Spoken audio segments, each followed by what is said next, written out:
Okay, everyone. So we will just start the session to respect our friends' time who have joined us, and they were very generous to give a little bit of time to help in our class sessions as well. A little bit of context. I have my friend Christopher Sanchez from Mexico City. He's from Emergent Line. Hi, Christopher. Lovely to see your smiling face as well. Lovely background. Thank you so much. So before I move to UG, would you like to give a short introduction about yourself, Chris? Yeah, so founder, CEO of Emergent Line. We're a generative AI company based in the United States in Mexico City. And I also do some guest lecturing in the Tech of Monterrey on AI and also the IGARA School of Business. That's enough for me. Excellent. I was lucky enough to meet Chris in one of the events where we had invited the CEO of Microsoft Mexico as well, 2 days back. And yeah, my second friend over here is Eugenia. I have known her for a good amount of time, to be honest. I was a part of an ecosystem called Seed Stars, and she was a veteran from that particular accelerator, which was based out of Switzerland. And now currently she's based out of Mexico City. And I will let Yuji give her introduction as well. Yeah, thank you so much. Hola a todos. So I'm currently a head of community at Acción Venture Lab. Is the early stage fund that also invests in fintech startups and the ones that are doing the impact for the underserved communities. I'm working again on the side of community building, which entitles events and support for also portfolio companies.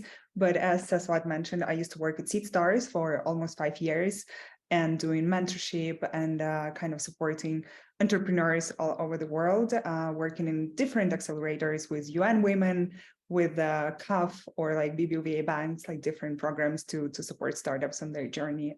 So thank you for inviting and happy to hear all the projects you got for us.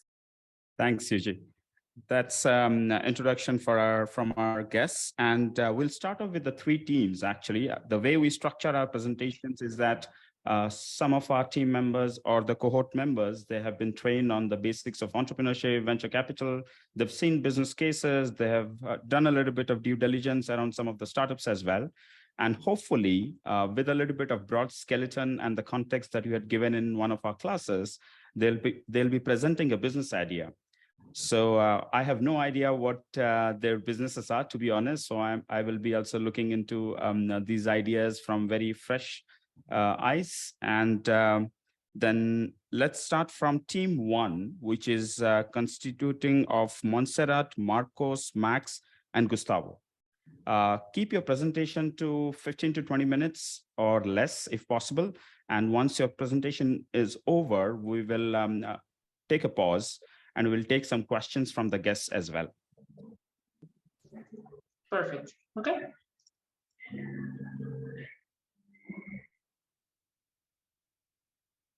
Okay, perfect. So it's incredible that corruption in the construction and public works sector in Mexico could cost up to 10% of the total infrastructure budget each year. Also, irregularities in public work contracts and tenders have been detected for an amount of over 300 billion pesos, that it's approximately $15 billion during the previous administration of the country. Is it possible to give power back to the people to transform their city? That's the biggest question. So welcome to Power Seat. Our purpose is to give citizens the power to impact their city's future. So what is the problem? The issue today is that more than half of Mexico's population don't pay taxes. There is no incentive for not paying taxes, so people don't actually have to do that. Also, there is a huge issue with government corruption. Mexico is ranked at number 124 out of 180 countries in terms of corruption. So we are pretty down the list. People are not involved in the government decision process. That's another issue. Once the government is chosen, then there is no accountability for the decisions that they make or how they keep their promises that they made during campaign. And also there is no communication between government and citizens. This link is broken today. So why now? We know that the technology is here.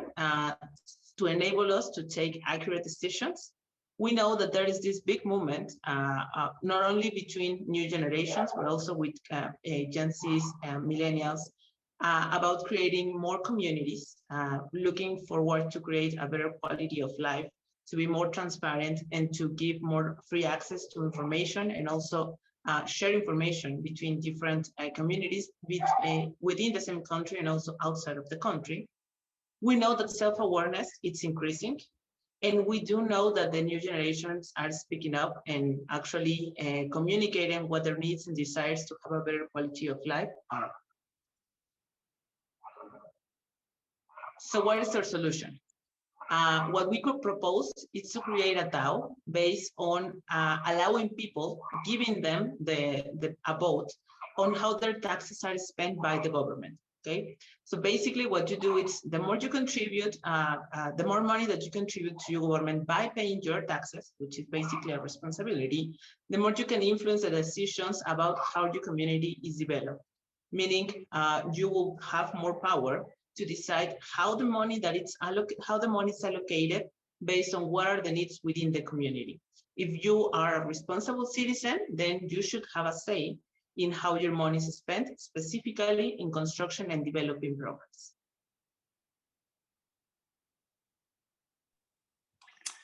So once we have a look at the market size, we do observe that there's currently more of the people are not paying taxes than the people that are paying taxes. 55% of the economically active population do not pay taxes, which is around 29 million people. The money lost to the Mexican government is around the GDP of a whole country, well, a neighbor country actually, or a close by neighbor, Honduras. And we had a look on the TAM, which would be around 83 million registered taxpayers. And for us, the SAM would be around 29 million, and the SOM would be 29 million as well, right? Because all of them could actually be a potential client to us. So what do we offer to our customers?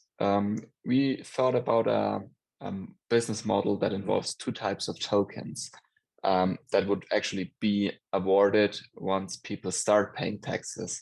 So every time people are paying taxes, they will receive some discounts for the services provided by the governments. Or we are also looking to collaborate with big private partners, so they could spend those tokens or coins directly with them. The second award would be for each tax contribution and representing it like some kind of vote where people can actively decide on where their tax money should be spent by the government. Looking at the traction, so as I've already mentioned, there's 25 million people that are currently paying taxes in Mexico. A number that surprised us, that there's already 11% of the whole population in Mexico that have a wallet, which is around 2 million people. And we investigated that there is a weekly commerce volume of Bitcoins of around 30 over the past year. This was the latest number we could get. So yeah, I'm pleased to say that crypto is a thing in Mexico already.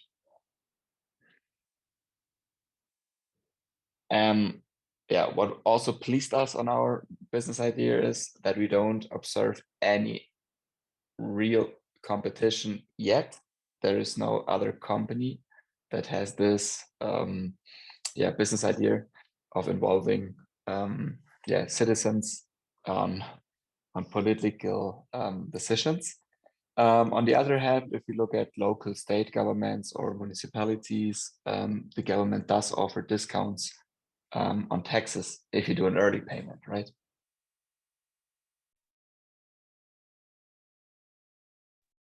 Okay. And we have the fortune to have in our team, Montserrat, who is the CEO, and Maximilian is the Chief of Financial Officer, and Gustavo, the Chief Operation Officer, and I, the Technology Officer. This is our super team who wants to create this DAO. And we develop a specific business plan.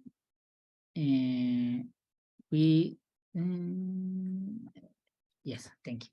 In our business model plan, we define two revenue streams. The first one is the government.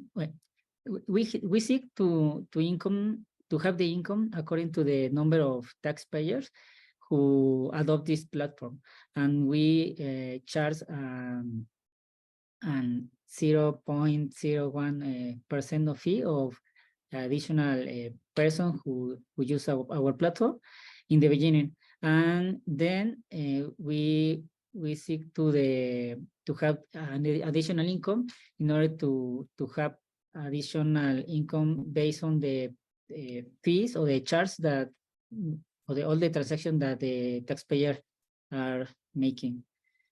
And based on that, our projection are that we are going to have a very aggressive marketing strategy in order to have the income in the first year.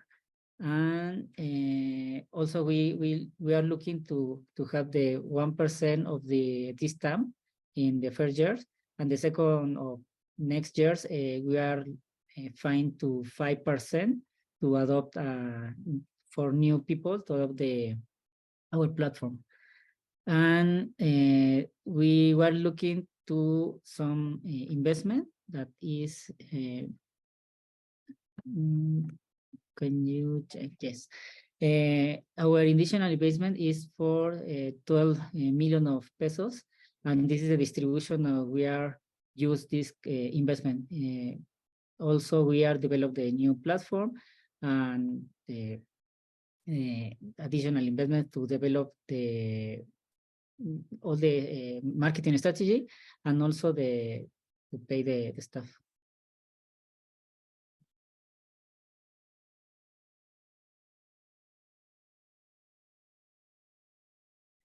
And this is our financial plans and the idea for our DAO, that is Power City.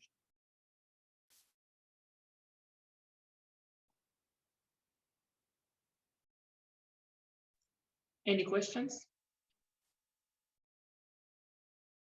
Yeah, I think Chris and Yuji, if you have any questions or feedback or any thoughts around the concept or the team or the presentation, feel free to chime in. Yeah, well, I'm going to start quickly, and I really like how you identified a problem, because I think it's a real problem to have, even though it's like very complex. And I had like two thoughts in my mind that I wanted to ask you. One is about the education of people to pay taxes. Like sometimes people who are not paying taxes, they do not care about like other taxpayers, their money, where they're distributed. So the question is like, which more incentives you're going to put on people rather than giving them the tokens, and educate on this. And then the second question I had, more technical, is about if you are searching for funding, would you be asking it from local investors in Mexico or in Latin America, or you would go for the support from like US investors who want to help also improve this system in Mexico? Or it won't make sense because it's kind of your regional problem or like country problem, and that you want to attract only investors from the country and from the region. So kind of two of those questions, if someone wants to answer. Of course. So let me take the first one. In terms of education, definitely Mexico is getting more educated in terms of financial, let's say financial education, both from the personal and from the responsibility or community-wise. So we do believe that that job it's growing. It's not where we want it to be, but it's there. Now, what we are trying to achieve is how can we incentivize people to start actually paying taxes. And once it starts to hit you and it actually contributes to your own interest, then you start paying attention to it, right? by allowing people to be part of the decision of which roads are going to be improved, which communication channels with communities will have access to water. So that way you start bringing all of those people that are out in the informality way into paying their contributions. Okay, so probably right now we could look at how the DAO can influence the decisions of the government to also go towards educating maybe people in, I don't know, junior high or colleges about their responsibility to do this.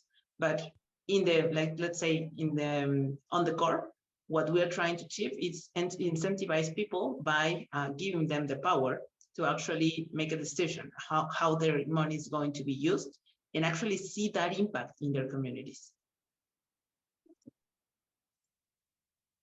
I might try to answer your second question, whether we only look on local investors or also consider international investors. And actually, since we're an international team, I would personally feel that it's a good idea to also consider international investors, since taxpayers in Mexico are not only Mexicans, they're also foreigners that have to pay taxes in Mexico.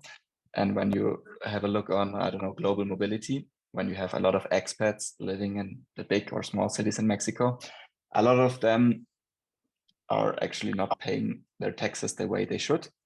So in this regard, well, eventually some of the international people that spend a couple of years in Mexico would also obtain those kinds of tokens. So in this regard, one day they would eventually leave Mexico and take those tokens or coins with them.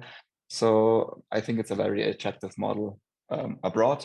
I don't know if we should already only limit it to the US or keep it a global opening. Initially, the idea can be easily sold on a local level, but we should definitely consider it to be a interest for the global citizen, right? Super. Yeah, no, thank you so much for answering. And the last comment I had is congratulations on the marketing and branding materials. Those like banners and everything that you put into it looks really good. So congrats on that. That's it from my side. Thank you. Thank you. Yeah, so I agree. The presentation was pretty slick. It wasn't boring at all to watch, which is always nice. The two things that I would, or maybe three things that I would ask is, whenever you're looking at launching a business, you want to identify why you believe the user at the end of the day is going to want to do something. So the first question would be, what makes you believe, or what was the kernel sentiment that made you believe that the taxpayers or potential taxpayers would want to convert from being non-taxpayers to taxpayers? Because that's a pretty big push. And so what was that kernel that made you think that? The second thing would be, there's no competition currently. So whenever there's no competition, you always have to ask yourself, why is that? Is it because it's inherently a very difficult problem? Is that you uniquely find something that no one else knows? So that goes back to the first point, right? So like you found something that no one else knows. So that's always something great to address. And so when you address it in a presentation, it makes it much more compelling. And then the last thing, since it's a very complex problem, you want to look at adoption risk. So what other things have to work in a society, in a government, in a financial system, in order for your project to take off? So if we look at, let's say, Amazon needed the internet, but it also needed the US postal system to exist, and it also needed internet to work at a certain speed, but it also needed credit card processors that could work online. So then the other question would be, what would be the adoption risk? Things that have to work for your product. You don't have to have the complete answer, but as that you've thought about it. And that would be my 3 points. Okay, so I'll address the first question. And so you were saying, like, why will people actually want to actually start doing this, right? And the way that we see it is why there's so much informality in Mexico. It's basically because we do not trust what the government is doing, right? Because once you pay taxes, then the government can by itself decide how the money is going to be allocated. It's supposed to follow what the campaign says and what are the the programs that they, let's say, committed. However, that's not always the case. The government just takes the money and allocates it however they want. And the second is the corruption that we shared at the beginning. So the money should, or a certain program should cost something and ends up costing 3, 4, 5 times. And that's the money of the taxpayer. So people really don't see the benefit in paying taxes if I can just keep that money to myself. One of the biggest aha moments that we have with SaaS, it's that this is a way to share information, and information cannot be kept from all the people within the DAO. So that means that transparency, it's let's say the main selling point. Because when you have transparency and you see how your money and how you're given the right to vote, the right to decide, then it becomes a decision of the community, not a decision of a single person, let's say, or entity that decides how the money is going to be spent. We do believe that this will allow this will give people back the confidence to trust that this money is going to be well spent, rather than just see it disappear. Then they will have an incentive. And once they see their first, let's say, road being replaced or improved, and once they see that this community that they belong to, that they voted for it to have access to water, it's given the access, then they will start to come and to actually join this movement. And also complementing Montserrat, also one of the incentives that we have thought is, even if they are not interested, because also these 29 million people maybe are on informal business, or maybe they don't pay anything in this matter, they need to pay also like this task for their house, or if they own any property or any government service. So also one in the incentives is that maybe we can give this discount if they pay their taxes in a properly way. So also, as Montserrat was saying, is well, they need to like build this sense of belonging to this community, because they will have the power to decide. At the end, is like getting back like the power to the citizens to decide on which public work is better for their community. Because sometimes, and also it can work for any new party or any new candidate, this model, because at the end they will give them confidence to all the possible voters to trust in them, because sometimes due to the corruption, it is broken like this link. And also answering your second question about we don't found any competitor. Yes, maybe this is a very challenging issue that as a Latin American country we have, because also we were reading that even when 83 million people are in the register of paying taxes, not all of them pay the taxes, right? So also I think that it's a very good opportunity, but also I think that we think that no one can face this challenge due to is related to the public sector. So not many people want to be involved or engaged to that. Gotcha. Just a quick feedback before we move to the second team. I think Gustavo comes from a consulting background as well. I think while introducing your team, preferably if you could actually give a little bit of background about your professional engagements as well, that will really help for the guests as well as the other team members to know who you are and why your team is really capable of doing it. That's the first feedback. And was very curious that you said that the government will usually charge 0.01%, I think, for this particular transactions. Although it's a very aggressive project, I think government and blockchain related DAOs, the financial transactions have to be really charted out well. Preferably, in my opinion, the government wouldn't pay to this particular project. So there has to be an alternative way of actually, incentivizing the government actors in Mexico as well. That is just my feedback. Thank you, team one, Montserrat, Marcos, Max, and Gustavo. A lovely presentation. We will move on to team two, which constitutes of Alonso, Rodrigo, Daniel, and Raul.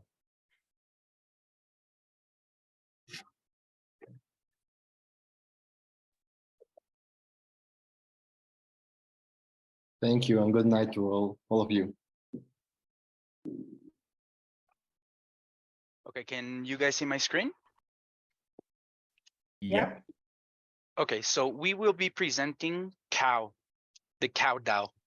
So it's a cattle quality certification using and leveraging blockchain technology, smart contracts, and we will be managing everything through our DAO.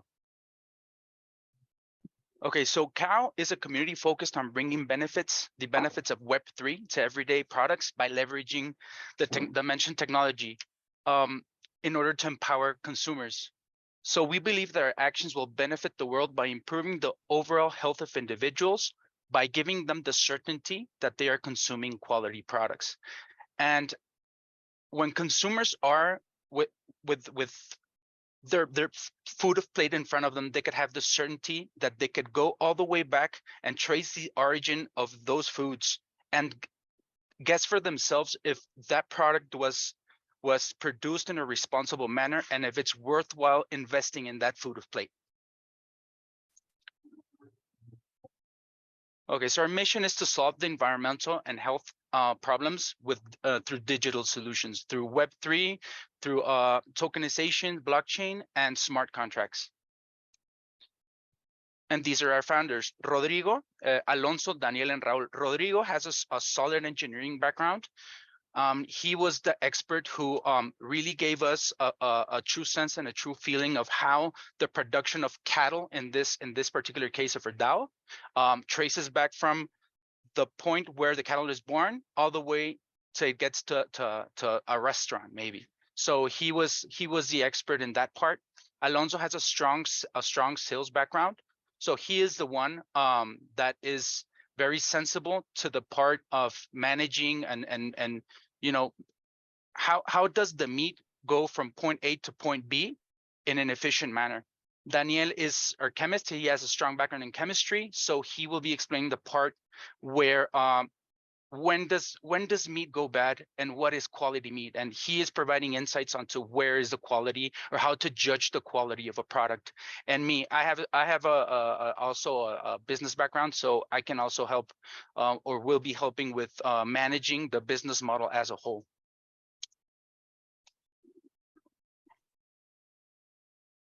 Now, why beef is important? The mission, what we want to achieve with this DAO is we want to reach a world we would all like to live in. So can you go please for the next slide, Raul, please? Why are we focusing on beef? Because beef is the most natural, the food with the most potential to deliver the essential amino acids to our body, the best proteins available for the humans to develop in the most successful way. So beef is the best source for available protein and the most important source of nutrients as well as bioactive ingredients. In the table in the right, you will see some of the key challenges this industry is facing. We're going to talk about how the purebred cattle, the grass-fed and the open-range cattle raised have the most benefits. We're going to talk about some of the most important challenges, what we are facing to this industry that can undermine the quality of the product, and at last, our proposal and how we're gonna deliver a sustainable business. So why do we need to focus on purebred cattle? Can we go to the next, please, Raul? We want to provide our world, our community, with quality food. For this to happen, we have to ensure that cattle, most of it, has to be purebred, because this ensures us that quality will be best in the market. How so? Because in purebred cattle, we can predict the best ways to breed the animals, to be more efficient, and to be more sustainable in our world. how to feed them the best way so they can return the best weight gain and the best quality, the beef quality. Can we go to the next, please, Raul? Thank you. And yes, how we breathe our food matters. If we, how we deliver this into how we feed the cows makes an impact in the quality. If we talk about cows that are given chemical food, yes, it won't be the best quality of all. We're gonna focus on why do we need to be our cattle to be grass-fed? Because it produces happier, healthier animals, carbon negative production, sustainable choice for meat eaters, and higher vitamins and minerals. And in the end, all of this equals to a amazing taste in the food. Can we go to the next video? Purebred, grass-fed, and also free-range cattle. We don't want our cows to be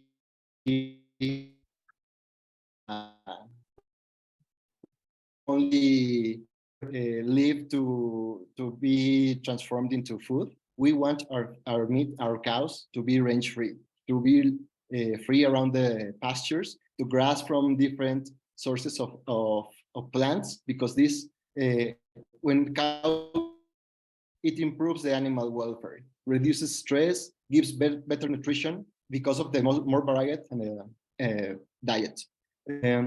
Also, this reduces the environmental impact, because when you give a cow space to roam around, it promotes the soil health, reduces erosion, and improves the biodiversity. And at last, the lower use of antibiotics. An animal that is free has less stress levels, and then it needs less antibiotics to be healthy. This is why we need this our cattle to have these conditions. But now I'm leaving Danny to talk to you about the challenges we are facing. Yeah, now we're going to talk about what we don't want in the world, right? Nowadays, slaughterhouse stress is a common situation. And, you know, if you want to get certificate, you must be part of a club. Those are centralized organizations, and you must be part of a certain part of the society. You must be from one part of the world, and you know this create a lose-lose situation. Why? Because those climate conditions create fear on the animal, create dehydration, hunger, fatigue, and physical injury. You know, that is really you can figure out when you go to the supermarket and you see the pictures that we are showing at the right part of the screen. You can see natural defects of the meat. The one in the middle, it's a normal piece of meat that it doesn't have any defect. But if the animal gets stressed, it could change the pH in the animal. It could change the color, the ATP reduction, and it also create a defect, but it's not also a defect. It creates a shorter shell life. So the meat's going to be a low quality meat, and it's going to, you can get rid of that meat in a day or two, right? Then we got the DFD defect on the left part of the image, and that's dark, firm meat. What does the dark and firm meat mean to us? Is that the animal got in a stress condition before even getting to the slaughterhouse. So if the animal gets stressed before getting into the slaughterhouse, or while the animal is being transported into the slaughterhouse, the animal will have a lot of stress, and it could becomes a low quality meat. Why low quality meat matters? Okay, quality of meat has become like the source of vitamins, the source of nutrients for every part of the world, right? So nowadays, we can go to the other slide, please. Nowadays, it's trend to talk about these things, the plant-based heroes, okay? Is plant-based heroes something great? Okay, experiments found human cells taking fewer proteins from the vegan version, those are harder to absorb. What does that mean? Protein is there, that's right, but it's not bioavailable. Bioavailable really matters because it's the protein that is going to create, you know, it's going to construct our muscles. It's going to be protein that is going to be really effective into the hormonal process. So many times, vegan protein is not so bioavailable. You need to create a composition from, you know, beans and corn. It's just an example, but also soy and, you know, trigo in our wheat in order to create a great bioavailable protein. Is not what we are getting from plant-based, and you know, to get the real great proportion to the world is going to be tough. So we believe that meat is the solution, but we believe that we must increase the quality of meat. And you know, after simulating digestion by human intestinal cells, soluble peptides in meat, they are less absorbable. So we believe that developing countries, they must be capable to have a certain amount of meat because most of their population rely on those nutrients. And okay, if we're going to, you know, maybe try to control the amount of meat we're eating, we think that we must do it, but we must do it into the proper way, creating high quality meat. The next one, please. So, hiding hunger, sorry. What is hiding hunger? It's possible to starve yourself while you are getting weight. And yeah, this is something that really happens. It's an irony because you may be getting a lot of food, but if it's not high quality food, you could feel hunger. And that hunger, you compensate the lack of nutrients by eating more food. So you are gaining weight, but you are not getting good enough quality nutrients that you know can could replace your muscle, could replace the proteins that you need to create hormones. So it's going to be a matter of health issue, and we believe that meat is going to keep being a good source of nutrients and proteins to keep a high quality life. The next one, please. Okay, so basically, what are we proposing? We're proposing a community that breeds, certifies high quality nutrient beef, takes care of the environment, and traces their products from start to finish. Okay, why it matters, and we have talked about this, but I want to do like a summary of all, because I think this is quite important. First of all, we want to verify that the breeding standards are followed through. Why the breeding standards are important? Because we want to optimize resources. As like Alonso said, a pure breed cattle will help us to really maximize what the cow is ingesting and what is the result that we are having, along with the high nutrients that it will pass to the meat. We want to have the best practices that benefit the environment. We talk about the carbon zero, and of course the traceability from when the cow is born back to where when the cow is served and consumed for nutrient purposes. Now, nowadays there exists a lot of certifications, but the model is quite ineffective because 3 out of 10 producers really participate in the decisions of the certification. And this happens because they don't really have a way to participate and to get to know the different propositions that are made. So this is now a problem. And showing some of the roadmap in the next slide, we will see how cow will work. First of all, we will certify and we will tokenize the newborn cows, the calves. So basically, we will tokenize these calves, and as they grow and as they change ranches, they can be like sold to other people that are also certified into the good practices of production. They will be changed along with the token. This token will trace back all the genetics of the cow and all the different places that it has been in order to assure that it was bred in the proper way. Now, when the cow or the calf or basically any animal that we are trying to tokenize goes to the animal fattening, we will certify also this animal fattening, so it follows the best practices. We will follow it through all the way to the butchery, that also will be one that is certified in no stress, in a no stress certification.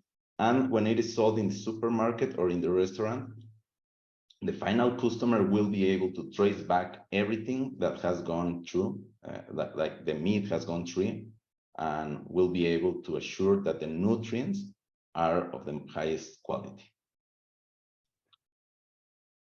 Now, into the blockchain rules, what are we seeing? First of all, I want to start from the bottom. One cow will be equal to one token, which will be equal to one vote. Why votes are important? Because we will be certifying, and the DAO will be putting the rules of the certification, basically, of the certification of the ranches, of the animal fattening, of the butcheries, and even it could be to the transportations. Basically, the rules will be when a new cow is born, it will be registered, it will be tokenized, and it will give you a vote. When the animal changes to another ranch, it will change or it will give the token to the other ranch. If the cow dies for natural causes, it will disable the token immediately. But if the cow is sent to the butcher, it will have more or less 1 year to disable the token. This because we want that the people that are really voting are the ones that are really involved in the certification.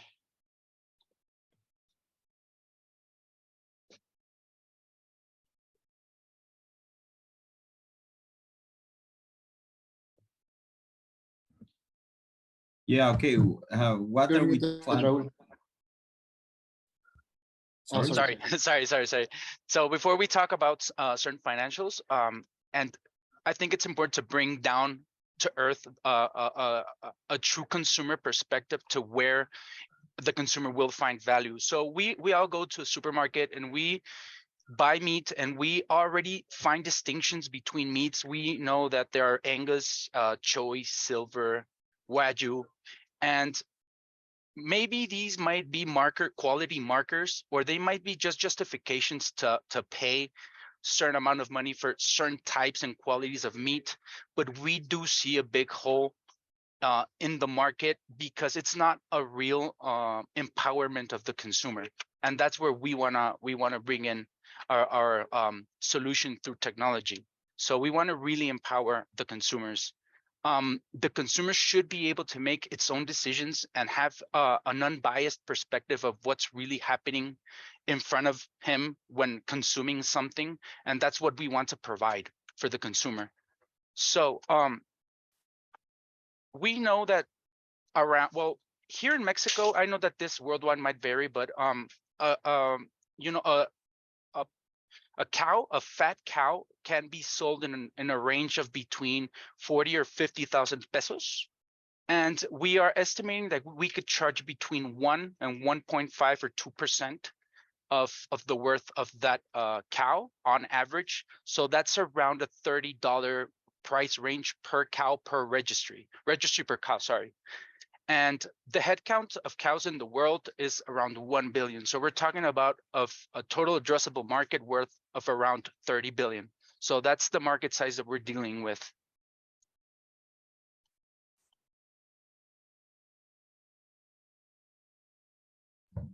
Sorry, what we aim to. We aim to be the first company, the first DAO comparable with a Fortune 500 company by revenue, creating a Web 3.0 DAO of the future, right? We think that the total addressable market is big enough to be part of that Fortune 500 company.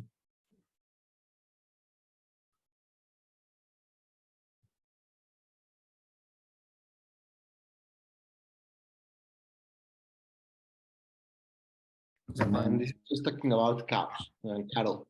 If this business model is scalable to other species, to other livestock, like swine, sheep, goats, ostrich, and maybe in the future, we're talking about endangered species. All of them have a total addressable market, very attractive for us. So we think this can be a successful business model and DAO in the future. So if you want to know more, we're here letting you know about our Telegram channel. Please, if you can scan it and join us, if you're interested, you're very welcome to do that.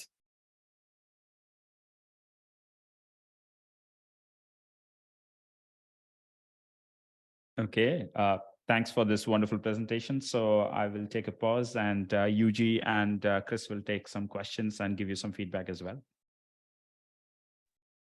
I can go ahead, Chris, briefly. Just first of all, thank you so much for doing incredible research. I guess it was a good research on the problem specifically. If I can give some feedback, I think it was a little bit disbalanced on the problem itself.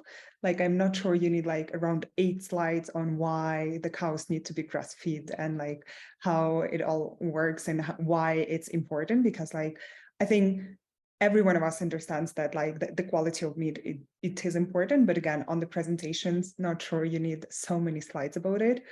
So this is kind of a small piece of the feedback that I had, but also I had a question on, honestly, a business model. I understood about like $30 that you were saying, but for me, it was unclear who is paying and who is the customer and how are you going to make revenue as a company here? Maybe it's a bit dumb question, but that was not entirely clear for me. So if you can elaborate a bit more on that, would be awesome. I think I might add some of my comments because they might match up with yours, so they can kind of do them both at once.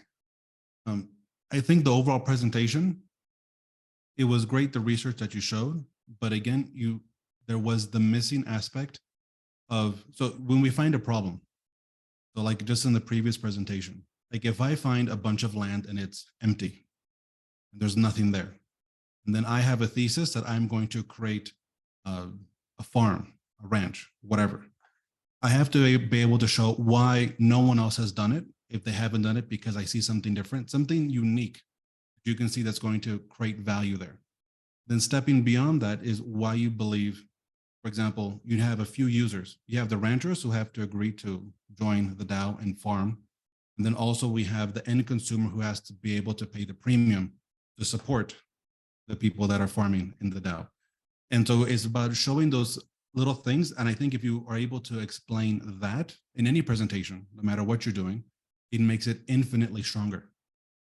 Because then the person, when they're automatically hearing, they understand, okay, these are the people that are going to be putting money into the business.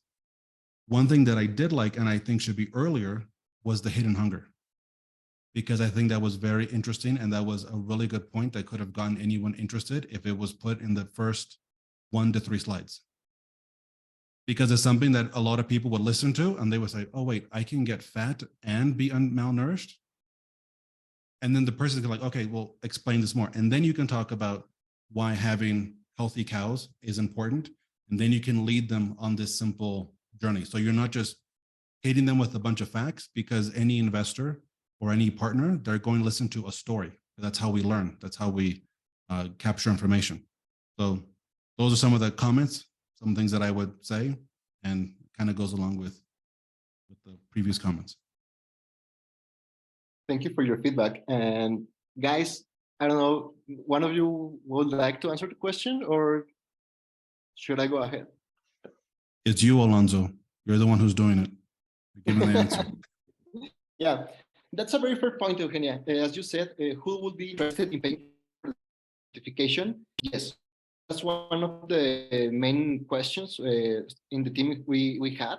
The answer is this: by certifying yourself as a producer, you gain access to be provider for some of the most important restaurants and food chains, like Carl's Jr. here in Mexico. These ones ask for their suppliers to have this certification. If you don't have it, you can sell to them. So, like Carl's Jr., there are so many restaurants and other supermarkets that want to have this, ask for this certification as a requisite to be a supplier. And this also the certification allows you to have a premium, to have premium prices. So that's, maybe we should be more explicit in the presentation, but we take the feedback. Thank you. And also something to add to that, the premium prices, we are paying them now. So it is not that we will enter into a new market or we will create a new market. And there are examples, for example, in the US, everything that says Black Angus is passed through a certification that is Black Angus only. Or for example, I don't know in other countries, but here in Mexico, we have a lot of supermarkets that sell Kobe, or I don't know, the Wagyu, or from the region of Japan, which we basically pay a premium just because they are certified that they are in a zone. And this is important not because only it is geographical, it is because they have some practices that makes the beef great. Like you see a lot of Yes, so an example like that, where you give an example to somebody, you say, look, this is where it already exists. So you can say, look at how meat is being traded here in Mexico. And then now I'm just taking this and I'm taking you 3 steps over. And this is why I think it's a natural increment that the market would use, not only from restaurants, but for the farmers. So you're using these very simple things that allow people to capture everything in these small packages. So when you think of every single slide, you want to think of it as an algorithm. So you have a full stack right there, and each one is supposed to run a given algorithm to do something. So you say, page 1 is to open the mind of your listener, your reader, your audience. So maybe that's the hidden hunger, to get them interested. Then the next one is to establish, okay, this is how it works here. This is how it's going to work over there. And then you go and you just continuously, so at the very end, just like in a book, you have these different chapters. It's like an algorithm. And then at the end of the day, you know exactly where your listener is supposed to end up. So I think it's just a little bit of tweaks every single way and to create these nice little packages. Yeah, and thank you for that. We will take it into consideration. That's a really great point for this and other presentations. Thank you.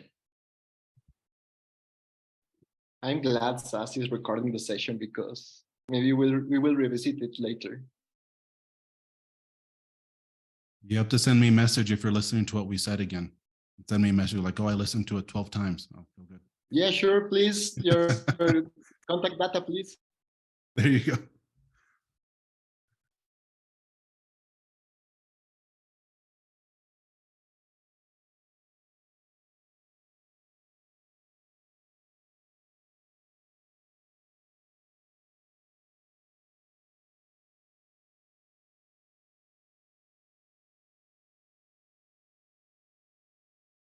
Excellent.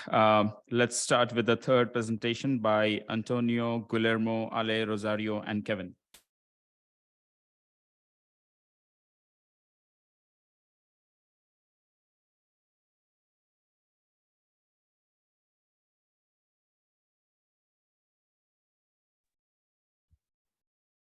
All right. So we'll be presenting Boss Royale, where your passion becomes performance. Here's our disclaimer. And Memo, take it away. Yeah, well, the main pain that we want to attack is the lack of the participation that the fans already has from sports in the decision making in the favorite teams. Frustration generates the decision lead to defeat, and we want that our DAO contribute to the transparency and performance for the team. For example, I'm a big fan for sports, and there are some sports where I would like to be able to make decisions. For example, in Formula One, with what type of tires can we use and can we start in the beginning of the race? And in football game, how we should play with formation, with how many strikers we have to start the game, or even if I can do the decision making between the games, how can we do the changes between the games? For example, in the World Cup that just happened in Mexico, many of the fans didn't understand many of the decisions that the manager did. And for example, using a huge new lineup in the most important game, and most of the fans didn't understand. And in so many moments where the fans would like to make their opinion actually matter.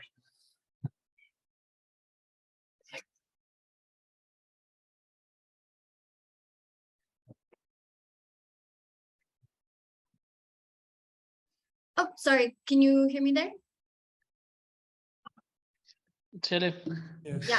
So about us, Boss Royale is a sports DAO that empowers league fans around the world to participate in team performance before and during live games. And each membership provides utility tokens based on the team that that membership purchase is made with.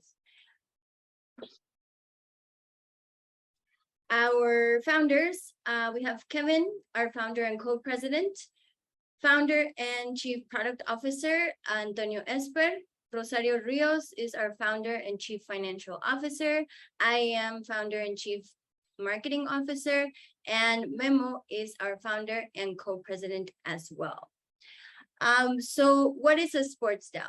Sports DAO is a unique social DAO. It's basically a decentralized social collaboration platform where we're trying to democratize the offer to like-minded sports fans and their league of choice, basically with the decision-making and having them be involved in the alignment and management decisions during some live and previous games. It's a paper membership DAO with built basically to create a stake in esports leagues and beyond. And token holders here can vote on electing and arranging team structure, and also starting formation, tactics, and substitutions. Our potential market, really, we have an insanely large community of engaged fans worldwide. It's a $614 billion industry with, as Memo mentioned, soccer is one of the biggest sports around the world with 3.5 billion members and community in active community members. And when talking about esports specifically, we have 474 million engaged users as well, who could potentially belong to this DAO.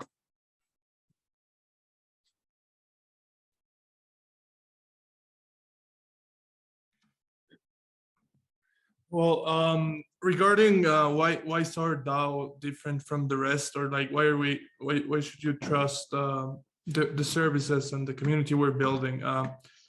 So we're building stuff around the community of fans. It's already structured in a way in sports where there's already a lot of collaboration, a lot of passion. And now we're trying to connect these communities with their wallet to our technology base in order for fans to make like wise decisions, because fans nowadays, they have a lot of knowledge about the game, about the sports.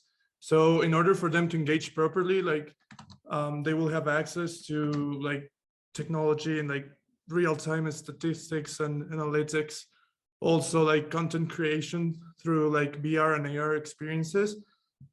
In this way, you can make like a hybrid solution for esports and sports fans.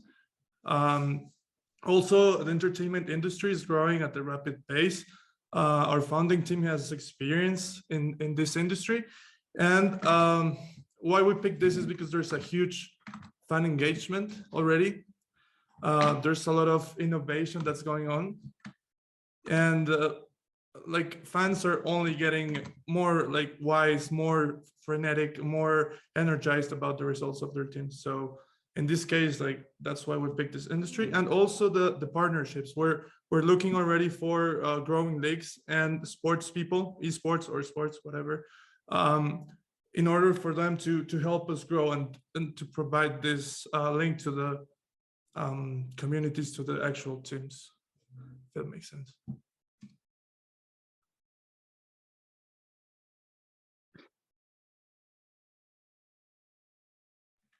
You're muted, Memo. That's a mute, Memo. Thank you, bro. We start, well, how does the post royale works actually? Well, we start with the fan base that the teams already have, and those fans already have some sort of VIP pass, which gives them access to games, signing autographs, and interaction with some players, but it doesn't allow you to give them the chance to make decisions in some aspects of the team at the end. And at the end of the day, the teams belongs to the fans, and it will be a good show for the fans to have kind of the decisions in the process of game. So you can work with both tokens in different ways to make it an aspirational item for the fans. For example, only after have a 5-year team subscription old, you can only have access to both tokens. So it allows you to have a long relationship with the fans and your team. And also, if you are a new team, you can lower it to 1 year or 2 years. So this item is purchased through annual subscriptions. This also gives the benefit to being able to access a long-term fan base closer to the team, and with which constantly takes to consume more items for the teams. In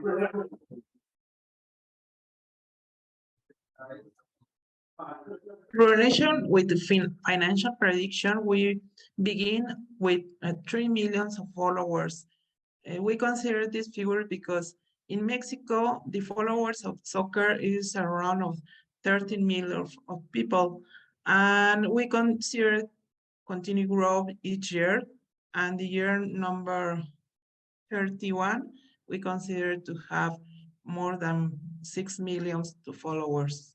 And with that, we are considered to have some years where is the Mundial League more followers than the others. Sorry.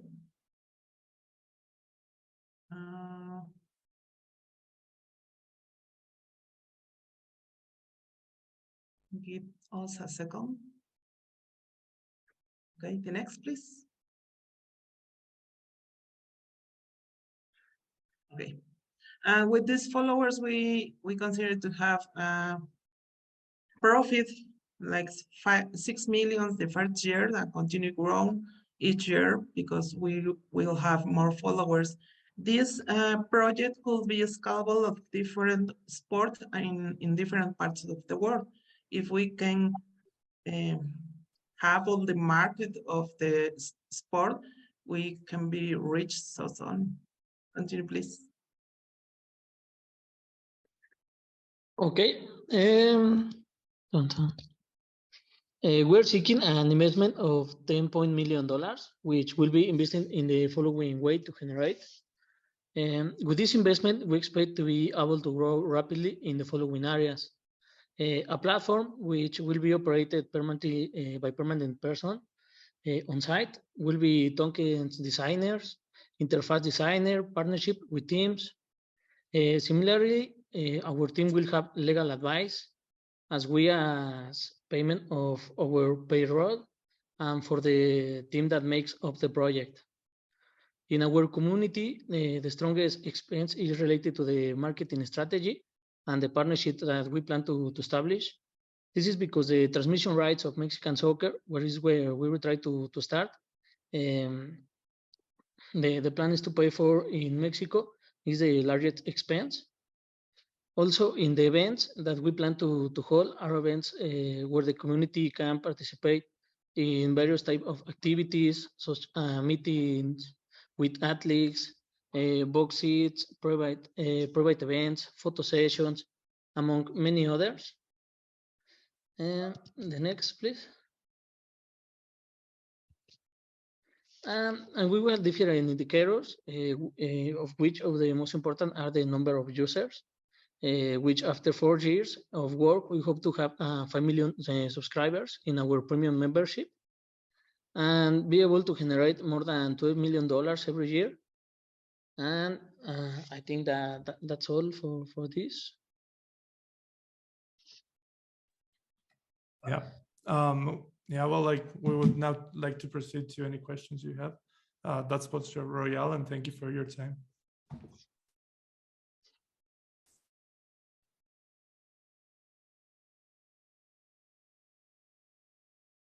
Right. Okay. Here we go. Yeah, sorry to take the floor from you, Saswat, but I'm going to be very quick. First of all, I really love the design and the idea.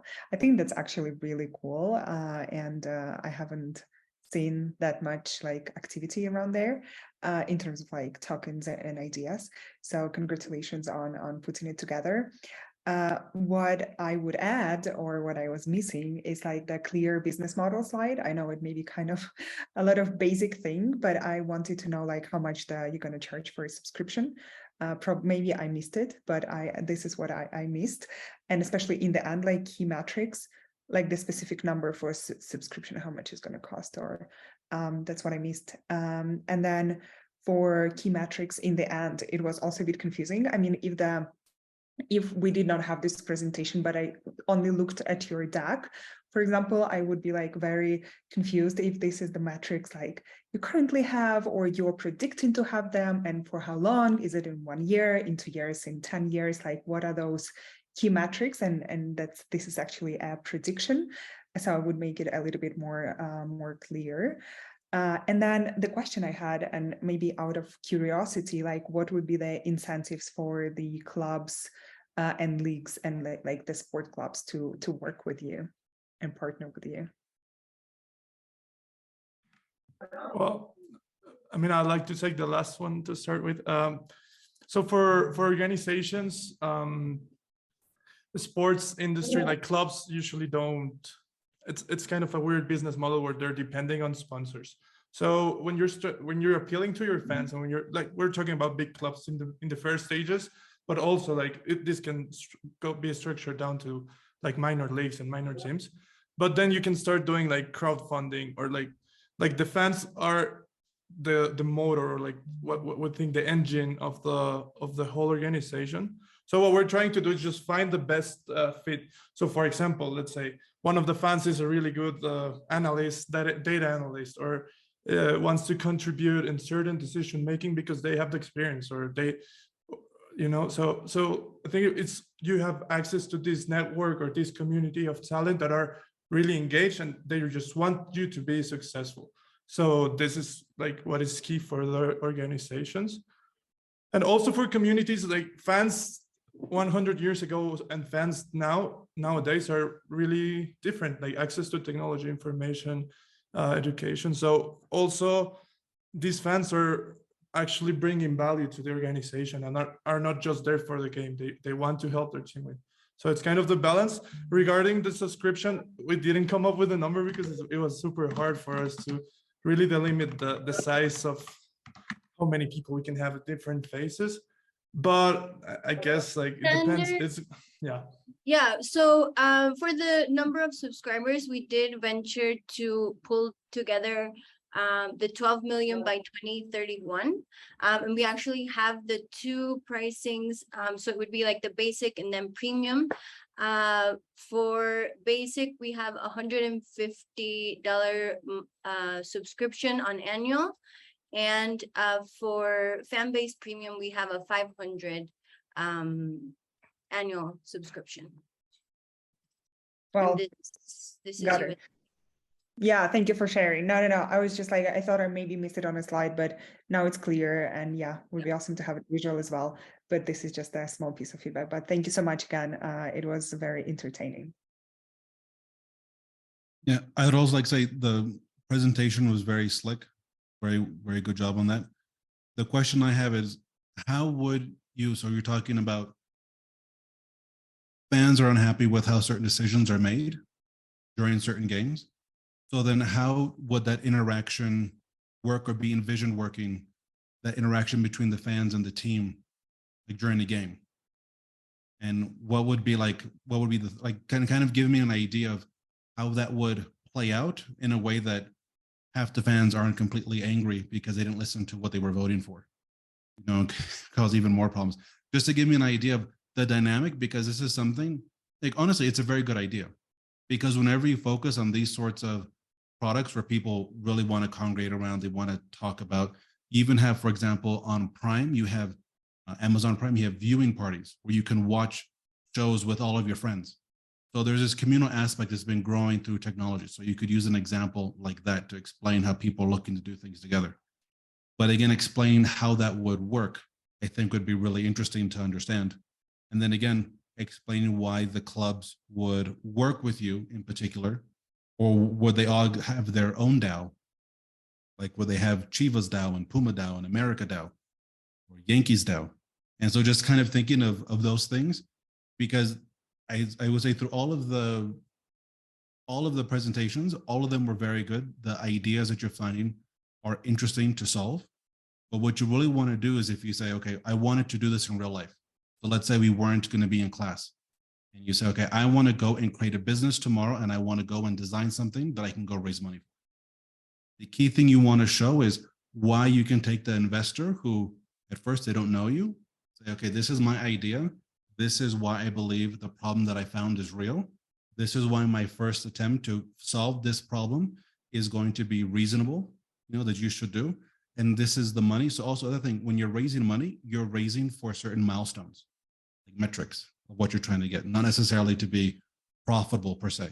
You know, it's great. You know, you want to really surprise someone. It's like, oh, I raised $500,000 and I'm making 12 million bucks. They're going to love you.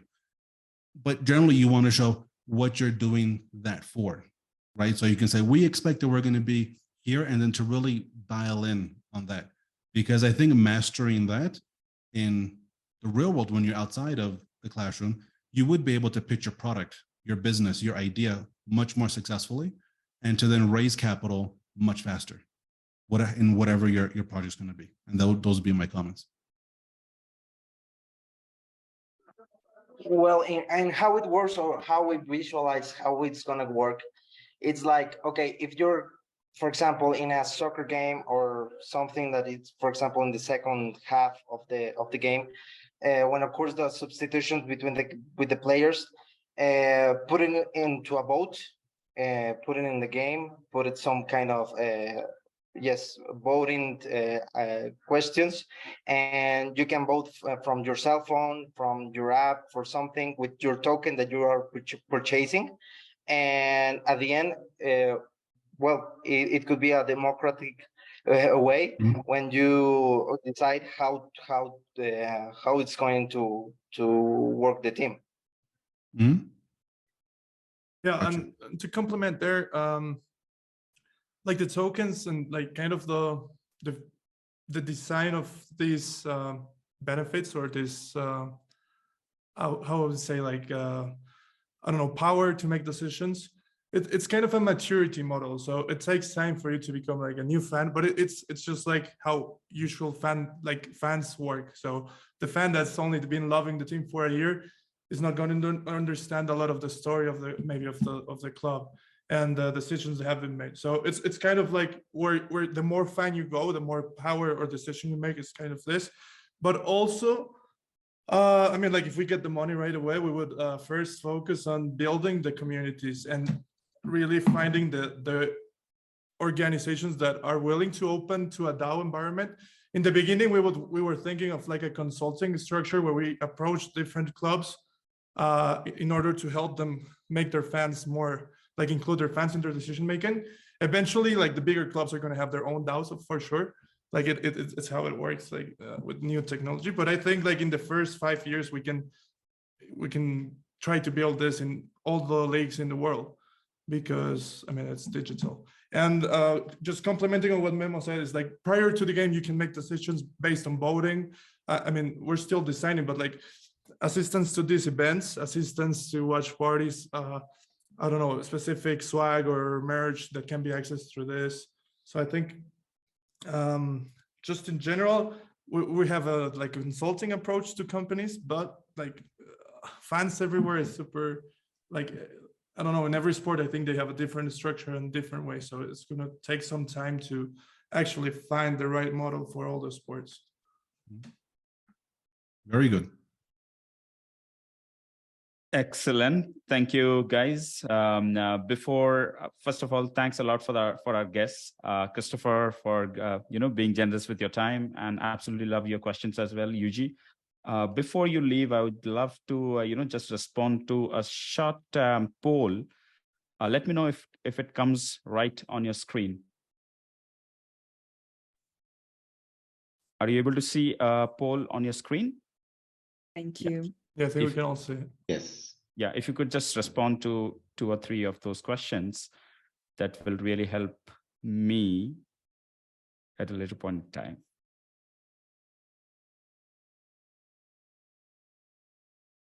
Says, but I believe the third question has a typo.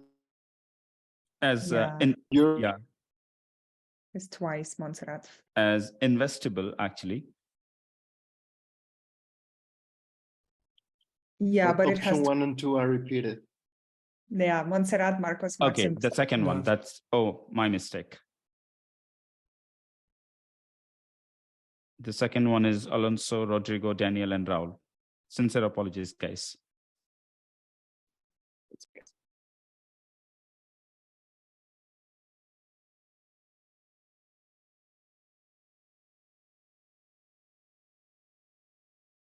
Okay, then. So thank you, guest, for joining in. And for the folks in the call, both the guests are based out of Mexico City. I will drop in the contact details as well as coordinates about them. And because all the students are from Querétaro, you never know, some of them would actually be coming down to Mexico City as well. And in the future, when Christopher Sanchez is actually hosting tech dinners across multiple major cities in Latin America, the website is techdinners.com. There will be some amazing events coming up in Mexico City for sure. And if you are in contact with these, our gentleman Christopher or Eugenia as well, then possibly be a lot of interesting, converging elements that can spring up. So with that thought, I will let go of the guests and save a little bit of our time. And we take a 5 or 10 minutes of break, and then we join the class.